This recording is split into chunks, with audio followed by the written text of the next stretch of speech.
পৃথিবীতে এমন বহু দেশ রয়েছে যেখানে 16 ঘন্টা, 18 ঘন্টা, 20 ঘন্টা, 22 ঘন্টা দিন হয়। সেখানে নামাজ রোজা কিভাবে আদায় করা সম্ভব? নামাজ এবং রোজা সূর্যের উপর নির্ভরশীল। আবার এমনও দেশ রয়েছে যেখানে 6 মাস রাত 6 মাস দিন হয়। সেখানে কিভাবে নামাজ রোজা পালন করা সম্ভব? অথচ পবিত্র কোরআন সর্বজনীন, পৃথিবীর প্রত্যেকটা অংশে প্রযোজ্য। তাহলে সেখানে বা সেই সমস্ত দেশগুলোতে কিভাবে নামাজ রোজা আদায় করা সম্ভব? এর সঙ্গে সঙ্গে আরও একজন ভাই খুব সুন্দর একটা প্রশ্ন করেছেন।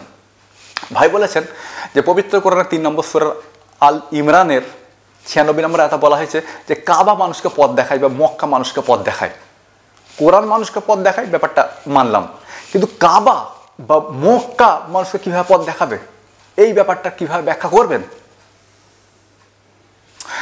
এই ধরনের প্রশ্ন আমাদের নাস্তিক ভাইরা করে থাকেন। আর এই ধরনের প্রশ্নের উত্তরে আমরা সাধারণত কিছু বলতে পারি না। তবে আজকে আমরা এই প্রশ্নের উত্তর দিয়েছি আর পবিত্র কোরআন থেকে উত্তর দিয়েছি। এখন আপনার দায়িত্ব সম্পূর্ণ ভিডিওটা মনোযোগ সহকারে দেখা। আর যদি মনে হয় ভিডিওটা ইনফরমেটিভ, তথ্যবহুল, দিন এবং জাতির জন্য কল্যাণকর হতে পারে, এই ভিডিও নাস্তিকদের মুখে লাথি মারতে পারে, তাহলে ভিডিওটা একটু কষ্ট করে শেয়ারও করা আর শেয়ার করতেই থাকুন। এই ধরনের ভিডিও শেয়ার করবেন না তো শেয়ার করবেন কোন ধরনের ভিডিওগুলো? আমাদের যেই দুজন ভাই প্রশ্ন পাঠিয়েছেন তাদের দাবি তাদের এই প্রশ্ন নাকি খুবই কঠিন প্রশ্ন। এখন ভিডিওটা দেখার পর বুঝতে পারবেন যে তাদের এই প্রশ্নটা কঠিন প্রশ্ন নাকি অন্যান্য প্রশ্নগুলোর মতোই শিশুসুলভ প্রশ্ন। যাই হোক, সম্পূর্ণ ভিডিওটা দেখার পর আপনার কি মনে হলো, আপনি কি মনে করলেন, আপনি কি ভাবলেন, সেটা অবশ্যই আমাকে কমেন্ট করে জানান। তবে আমি জানতে পারবো যে আসলেই আমি আপনাকে বা আপনার দুজনকে অথবা আমার দর্শকদেরকে আমি বোঝাতে পেরেছি কি না।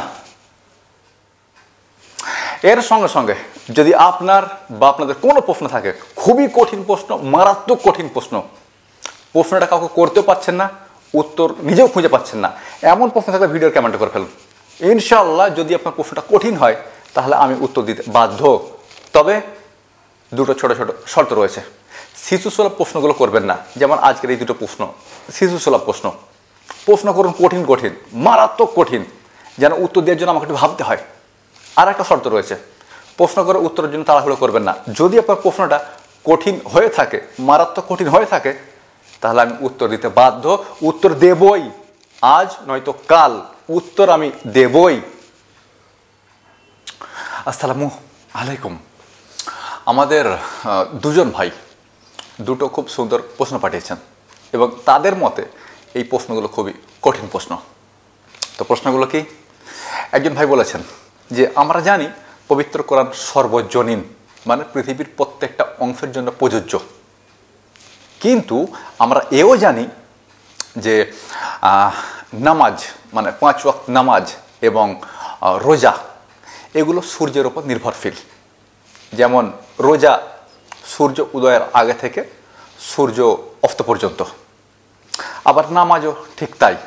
ফজরের নামাজ সূর্য ওঠার আগে, সূর্য যখন মাথার ওপরে তখন জোহর, সূর্য যখন হেলে যাবে তখন আসর, সূর্য যখন ডুবে যাবে তখন মাগরিব, যখন গাঢ় অন্ধকার হয়ে যাবে তখন এশা।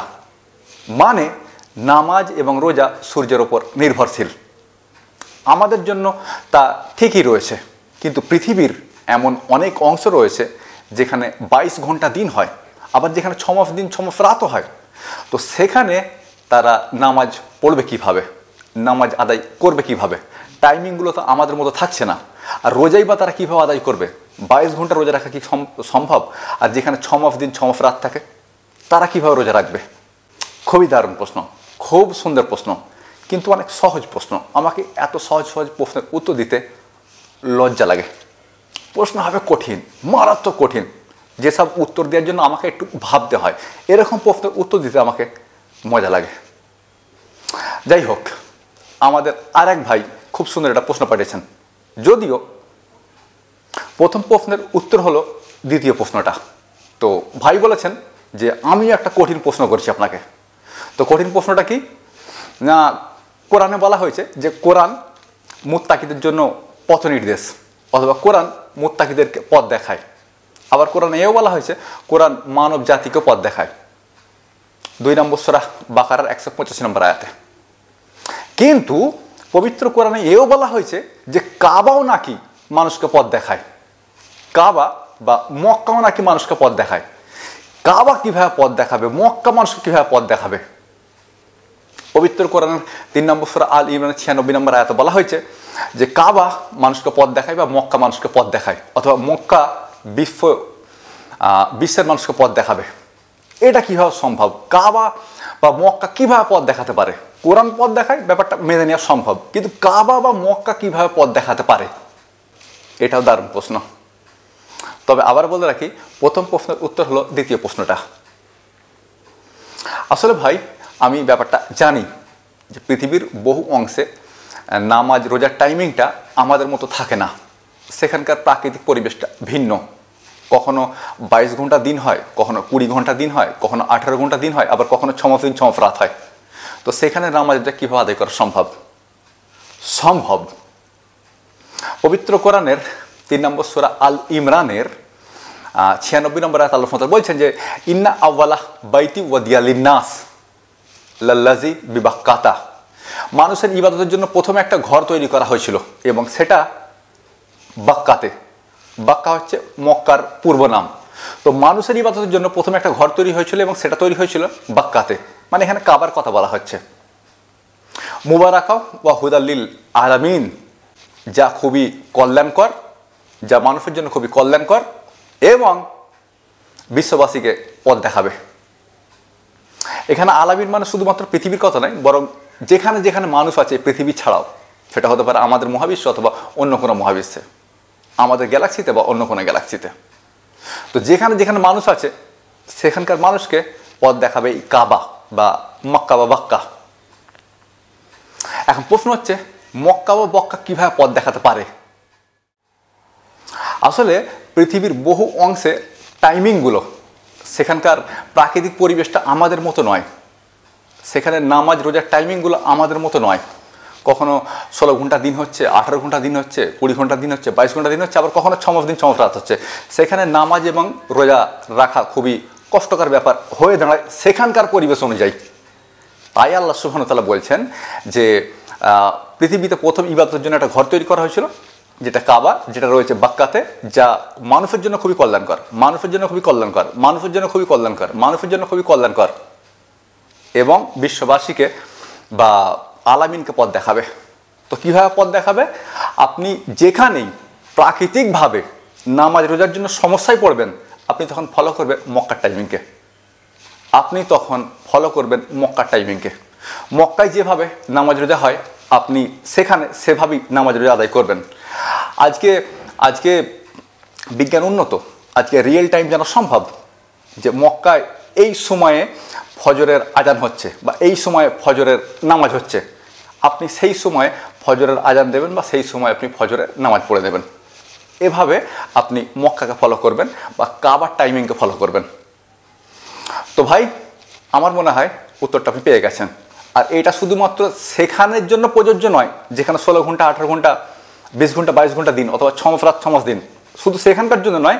আপনি যখন চাঁদে গিয়ে বসবাস করবেন তখন আপনি মক্কার টাইমিংকে ফলো করবেন বা কাবার টাইমিংকে ফলো করবেন। যখন মঙ্গল গ্রহে গিয়ে বসবাস করবেন তখন আপনি মক্কার টাইমিংকে ফলো করবেন বা কাবার টাইমিংকে ফলো করবেন। অথবা আমাদের গ্যালাক্সি থেকে যখন আপনি বেরিয়ে অন্য গ্যালাক্সিতে যাবেন সেখানেও আপনি মক্কা বা কাবার টাইমিংকে ফলো করবেন। যদি কখনো অন্য মহাবিশ্বে চলে যান সেখানেও আপনি মক্কার টাইমিংকে বা কাবার টাইমিংকে ফলো করবেন। ইভেন আপনি যখন কোনো জাহাজে থাকবেন তখন আপনি মক্কার টাইমিংকে বা কাবার টাইমিংকে ফলো করবেন। আপনি যদি স্পেস স্টেশনে থাকেন সেখানেও আপনি মক্কার টাইমিংকে বা কাবার টাইমিংকে ফলো করবেন। আমার মনে হয় ব্যাপারটা বুঝতে পেরেছেন। তো পবিত্র কোরআন সর্বজনীন, যেখানে যেখানে প্রাকৃতিকভাবে আপনি সমস্যায় পড়বেন সেখানে সেখানে আপনি কাবার টাইমকে বা মক্কার টাইমকে ফলো করবেন।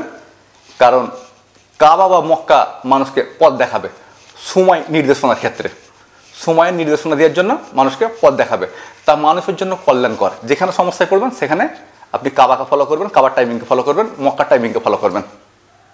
আমার মনে হয় আমাদের এই দুই ভাই তাদের প্রশ্নের উত্তর পেয়ে গেছেন। তবে আপনাদের দাবি হলো আপনাদের প্রশ্নটা খুবই কঠিন প্রশ্ন, কিন্তু ভাই এটা কঠিন প্রশ্ন নয়। এসব প্রশ্নের উত্তর আমার বাড়ির মশামাছিটা দিতে পারে। এটাকে অহংকার ভাবতে পারেন, এত সমস্যা নেই। তবে যখন প্রশ্ন পাঠাবেন তখন শিশুসুলভ প্রশ্নগুলো করবেন না। প্রশ্ন করুন কঠিন, মারাত্মক কঠিন, যার উত্তর দেওয়ার জন্য আমাকে যেন একটু ভাবতে হয়। তো ভাই উত্তর পেয়ে গেছেন তো?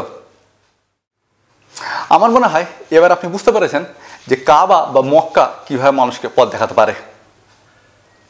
আর এটা না বোঝার কিছুই নেই। আমি মোটামুটিভাবে পুরো ব্যাপারটা আপনার সামনে তুলে ধরেছি। প্রথম প্রশ্নের উত্তর ছিল দ্বিতীয় প্রশ্নটা, আর দ্বিতীয় প্রশ্নের উত্তর ছিল প্রথম প্রশ্নটা। ব্যাপারটা কি বুঝতে পারছেন? মানে এই হিসাবে আমাকে উত্তর দিতেই হয়নি, একটা প্রশ্ন অন্য প্রশ্নটা উত্তর, ব্যাপারটা তাই নাকি?